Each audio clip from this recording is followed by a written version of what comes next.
ஏஐயில் இருக்கக்கூடிய 6 major fields பற்றி இதுக்கு முன்னாடி இருக்க வீடியோவில் நம்ம பார்த்துருந்தோம். அதாவது machine learning, deep learning, data science, computer vision, natural language processing and generative AI.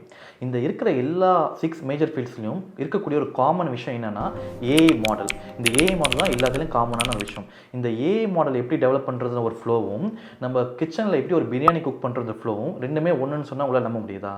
S, அந்த ஃப்ளோவை பற்றி தான் இன்றைக்கி நம்ம லேர்ன் பண்ண போகிறோம்.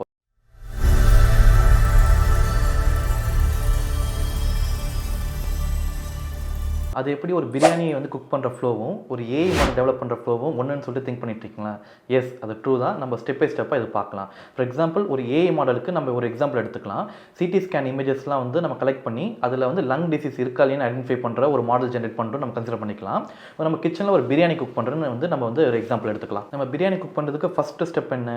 நம்மளுக்கு என்னென்ன வெஜிடபிள்ஸ் தேவையோ, கிராசரி தேவையோ, இதெல்லாம் கடையில் போயிட்டு வந்து டிஃப்ரெண்ட் கடையில் போயிட்டு நம்ம பர்ச்சேஸ் பண்ணிட்டு வருவோம் பார்த்தீங்களா? வந்து அதே மாதிரி தான் ஏஐ மாடல் டெவலப்மெண்ட்டில் ஃபஸ்ட்டு ஃப்ளோ என்னன்னு பார்த்தீங்கன்னா டேட்டா செட் கலெக்ஷன். எப்படி வந்து லைக் வெஜிடபிள்க்கு டிஃப்ரெண்ட் ஸ்டோர்ஸ் இருக்கோ அது மாதிரி டேட்டா செட்ஸ்க்கு வந்து பார்த்தீங்கன்னா Kaggle and then different kind of stores வந்து டேட்டா செட்ஸ்க்கு வந்து இருக்குது. இது கூகுள் மாதிரி வந்து ஒரு ரெபாசிட்டரியில் நம்ம கலெக்ட் பண்ணலாம். கேகல் மாதிரி வந்து டேட்டா செட்டுக்குன்னு இருக்கிற ஒரு வெப்சைட்லையும் போயிட்டு நம்ம வந்து கலெக்ட் பண்ணிக்கலாம். அண்ட் தென் பிரியாணியில் நெக்ஸ்ட் ஸ்டெப் என்ன? நம்ம வெஜிடபிள் கிராசரி எல்லாமே வாங்கிட்டு டேரெக்டாக குக் பண்ண ஸ்டார்ட் பண்ண மாட்டோம். நம்ம அதை க்ளீன் பண்ணுறது, கட் பண்ணுறது, இந்த விஷயங்கள்லாம் நம்ம ப்ரிப்பரேஷன்லாம் பண்ணுவோம் பார்த்தீங்களா? இதுவே தான் ஏஐ மாடலில் வந்து செகண்ட் ஸ்டெப் என்னென்னா வந்து டேட்டா செட் ப்ரீ ப்ராசஸிங் சொல்லுவாங்க. வந்து இந்த டேட்டா செட் எல்லாமே வந்து ப்ராப்பராக வந்து க்ளீன் பண்ணி, அதாவது க்ளீனிங்னா என்னன்னா வந்து எல்லா இமேஜஸ்லையும் ஒரே சைஸில் எடுத்துகிட்டு வருது, ஒரே ஆஸ்பெக்ட் ரேஷியோவில் எடுத்துகிட்டு வருது, அண்ட் தென் டிஃப்ரெண்ட் டைரக்ஷனில் கம்பைன் பண்ணி வந்து இது எல்லா விதத்துலையும் இருக்கிற மாதிரி வந்து மல்டிப்ளிகேஷன் பண்ணுறது, நிறைய விதமான அந்த ஆங்கிளில் வந்து டிஃப்ரெண்ட் இமேஜஸ் வந்து கம்பைன் பண்ணி ஒரு கம்ப்ளீட் டேட்டா க்ளீனிங் அந்த டேட்டா ஆகுமெண்டேஷன்லாம் பண்ணி டேட்டா ப்ராசஸிங் பண்ணி நெக்ஸ்ட் ஸ்டேஜுக்கு வந்து ரெடி பண்ணி வைப்பாங்க. அண்ட் தென் பிரியாணியில் நெக்ஸ்ட் ஸ்டெப் என்ன? நம்ம வந்து ஒரு பாத்திரம் மாதிரி எடுத்துக்கிட்டு அதெல்லாம் குக் பண்ண ஸ்டார்ட் பண்ணுவோம் பார்த்தீங்களா? அது இதுவே தான் வந்து ஏஐ மாடலில் பார்த்தீங்கன்றப்ப வந்து மாடல் ட்ரைனிங்னு ஒரு ஸ்டேஜ். நம்ம வந்து ஒரு மாடல் ஆர்கிடெக்சர் வந்து சூஸ் பண்ணிக்கிட்டு இந்த ஆர்கிடெக்சர் தான் ஒரு ஃபீல்டுக்கு வந்து டிஃப்ரெண்ட்டாக இருக்கும். என்எல்பி டிஃப்ரெண்ட் ஆர்கிடெக்சர்ஸ் இருக்கும், like deep learning different architecture இருக்கும். இந்த மாதிரி வந்து ஆர்கிடெக்சர் ஒன்று சூஸ் பண்ணிக்கிட்டு வந்து அந்த மாடல் ட்ரைனிங் ப்ராசஸ்க்கு வந்து நம்ம போயிடுவோம். அண்ட் தென் பிரியாணி நெக்ஸ்ட் எதுனா வந்து நம்ம ஃபுல்லாக குக் பண்ணி எடுக்காமல் நம்ம குக் பண்ணிட்டு இருக்கும்போதே வந்து ஜஸ்ட் டேஸ்ட் பார்ப்போம்ல, வந்து லைக் சால்ட் கரெக்டாக இருக்கா, இல்லைனா வந்து ரைஸ் கரெக்டாக வெந்திருக்கா, இதெல்லாம் பார்ப்போம்ல. அதே மாதிரி தான் வந்து ஏஐ மாடலில் வந்து மாடல் ட்ரைனிங் ஆகிட்டு இருக்கும்போதே வந்து லைக் அது கரெக்டாக தான் ட்ரைனிங் ஆகிருக்க வேலிடேட் பண்ணுறதுக்காக model validation techniques and then வந்து ஆப்டிமைசேஷன் டெக்னிக்ஸ்லாம் இருக்குது. ஸ்டோகாஸ்டிக் கிரேடியன்ட் டெஸ்ட்னு சொல்லுவாங்க, எஸ்ஜிடி அண்ட் ஆடம், இந்த மாதிரி வந்து ஆப்டிமைசர்ஸ் இருக்குது. இதை பேஸ் பண்ணி ஒரு மாடல் கரெக்டாக தான் ட்ரெயின் ஆகுதுன்னு சொல்லிட்டு கம்ப்ளீட்டாக வேலிடேட் பண்ணுவாங்க. இது எப்படி வேலிடேட் பண்ணுவாங்கன்னா, மாடல் ட்ரெயின் பண்ணுறதுக்கு முன்னாடியே வந்து நம்ம இது இருக்க எல்லா டேட்டா செட்ஸ் இருக்குது பார்த்தீங்களா? ஆரம்பத்திலேயே வந்து ட்ரைனிங்க்கு வந்து ஒரு 70%, டெஸ்டிங் ஒரு 30% வச்சுப்பாங்க.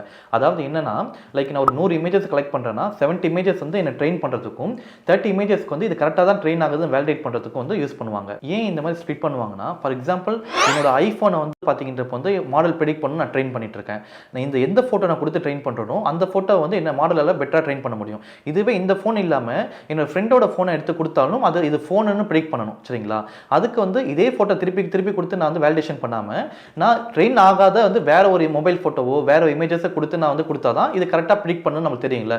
அந்த மாதிரி தான் ஒரு ஏஐ மாடல் ட்ரெயின் பண்ணும்போது நம்ம டேட்டா செட்டில் இருக்கிறது ஃபுல்லாக கொடுத்து ட்ரைனிங் பண்ணாமல் 70% ட்ரைனிங் யூஸ் பண்ணிப்பாங்க. இந்த மாடல் ஆப்டிமைசேஷன் வேலிடேஷன் நடக்குது பார்த்தீங்களா?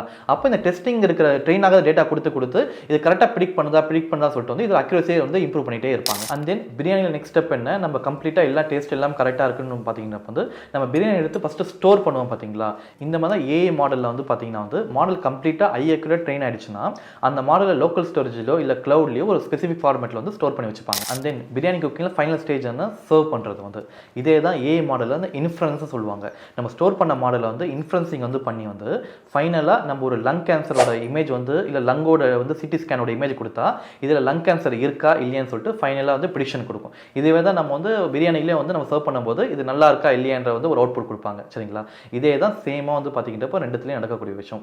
ஃப்ரம் நீங்கள் டேட்டா செட் கலெக்ஷன்லேருந்து டில் மாடல் ட்ரைனிங் அந்த இன்ஃப்ளூயன்ஸ் வரைக்கும் வந்து எப்படி எண்ட் ஸ்டெப்ஸ் வந்து ஏஐ மாடலில் இருக்கோ இதே டிக்டோ தான் நீங்கள் பிரியாணியில் இருக்கிற ஃப்ளோவை பார்க்கலாம். ஸோ இந்த மாதிரி தான் வந்து பார்த்திங்கன்றப்போ எக்ஸாக்டாக ஒரு ஏஐ மாடல் டெவலப்மெண்ட் வந்து எல்லா மேஜர் ஃபீல்ட்ஸ்லையும் வந்து காமனாக வந்து டெவலப் பண்ணுறாங்க. ஜஸ்ட் ஒரு சேஞ்ச் என்னன்னு பார்த்திங்கன்றப்போ வந்து மிடில் மாடல் ட்ரைனிங்கில் ஆர்கிடெக்சர் மட்டும் தான் அந்த ஃபீல்டுக்கு ஏற்ற மாதிரி டிஃப்ரெண்ட் ஆர்கிடெக்சர் மாறுமே தவிர ரிமைனிங் எல்லா ஸ்டெப்ஸும் எல்லா ஃபீல்ட்லையும் வந்து காமனான ஒரு விஷயம் தான். இப்போ உங்களுக்கு ஒரு ஏஐ மாடல்லாம் என்ன, அதை எப்படி பார்த்தீங்கன்னா ப்ராப்பராக வந்து ஸ்டெப் பை ஸ்டெப்பாக வந்து டெவலப் பண்ணுறாங்கன்றது வந்து ஒரு நல்லாவே உங்களுக்கு புரிஞ்சிருக்கும். வந்து என்னோட அப்கமிங் வீடியோஸில் பார்த்தீங்கன்றப்ப வந்து ஏஐயில் இருக்க அதர் ஒரு கீ கான்செப்ட்ஸை பற்றி வந்து நான் கவர் பண்ணுறேன். நெக்ஸ்ட் வீடியோவில் நம்ம மீட் பண்ணலாம். தேங்க்யூ.